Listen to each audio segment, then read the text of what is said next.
welcome to Monday. Time to do some Learned League.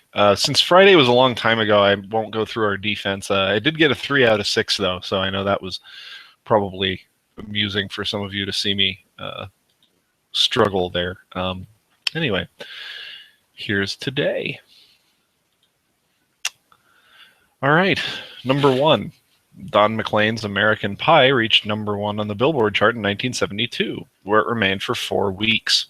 A 2000 cover version reached number 1 in over a dozen countries worldwide, while reaching number 29 on the Billboard Hot 100 and number 1 on the Dance Club Songs chart, despite not being released domestically as a single.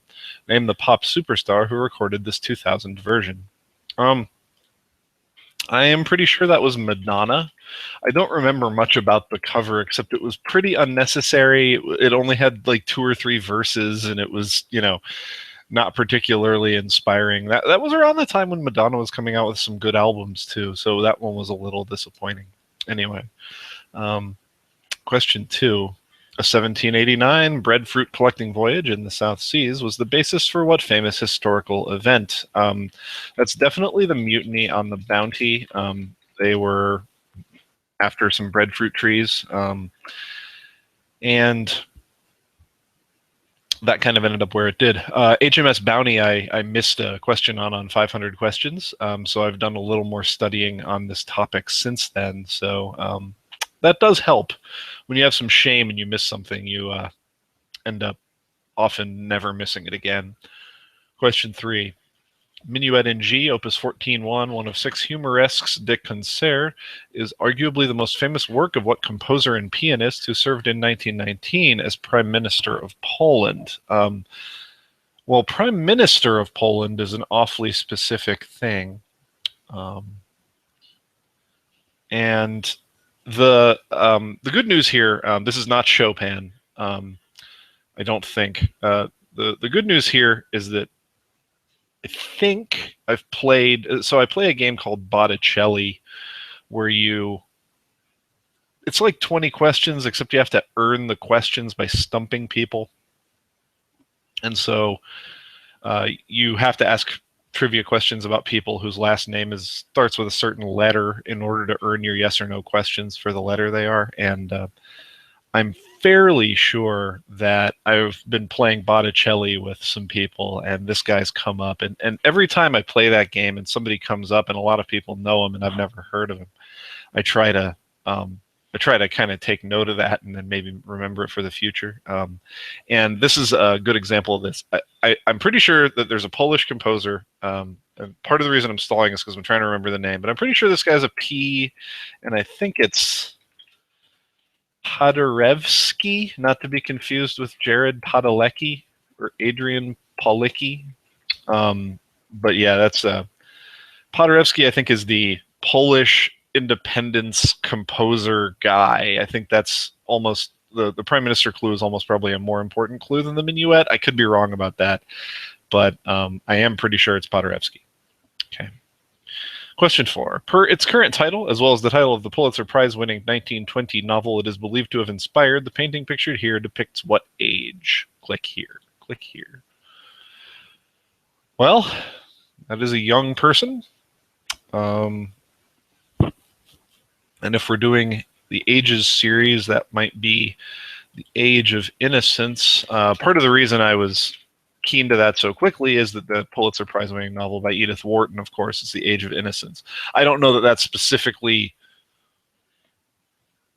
was from 1920. That is the right time period, and certainly, it's just a helpful guess hint. But I'm not 100% sure of this. But the Edith Wharton clue, well, the novel clue certainly kind of plays me in there. Otherwise, I'd be fumbling for what word it would be. Number 5. Quadrantids, lyrids, capasignids, junebotids, pipupids, and draconids, formerly jacobinids, are various specific examples of what? That June clue sure is helpful, because there's a lot of ids up there in the sky, but June bootids definitely sounds like a meteor shower. The two most famous meteor showers might be the Leonids and the Perseids, but those are ids too, and they all end in an S, and the June thing has to be helpful, right? Like that just feels right to me. So those are probably meteor showers. Meteor shower, is that the right word? I guess it is. Yeah. Okay. 6.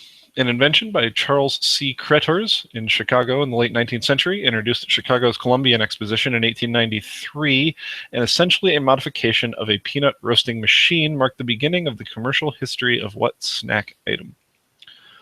Well, so there in the, round the turn of the century type time period, a lot of snack foods debuted at World's Fairs. Famously, I think the ice cream cone was maybe St. Louis, and there are other kind of examples that are like that. This one, though, if you modify a peanut roasting machine, which is essentially an oil kettle, right, you would presumably modify that into a popcorn machine. And I vaguely believe I know that in 1893, the popcorn machine debuted at the Columbian Exposition. So pretty sure that's popcorn. All right, let's figure out how to defend. I'm going to put a 3 on Podorowski. I don't think he's that well known. And I'm also not 100% sure I'm right. I'm pretty sure I'm right, but I'm not 100% sure. A lot of these would vary depending on people's relative exposure. I think most people really did hear that Madonna song, so I'm going to put a 1 on that.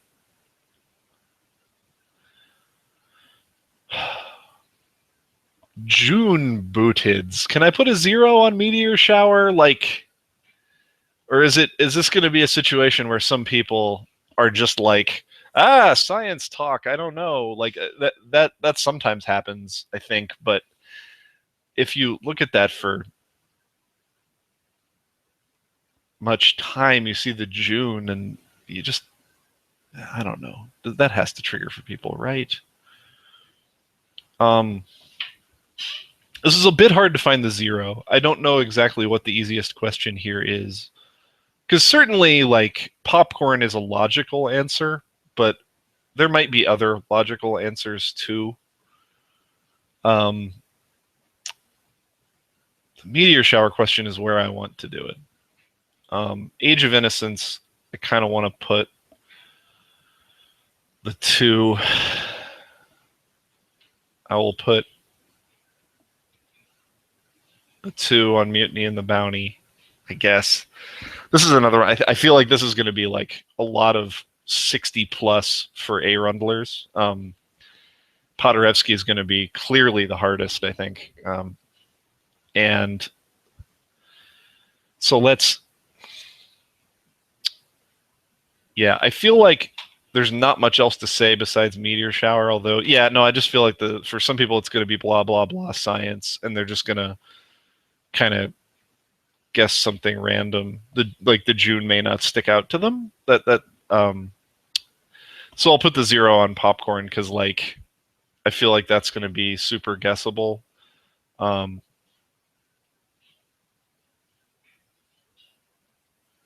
feel like Mutiny on the Bounty is really easy too.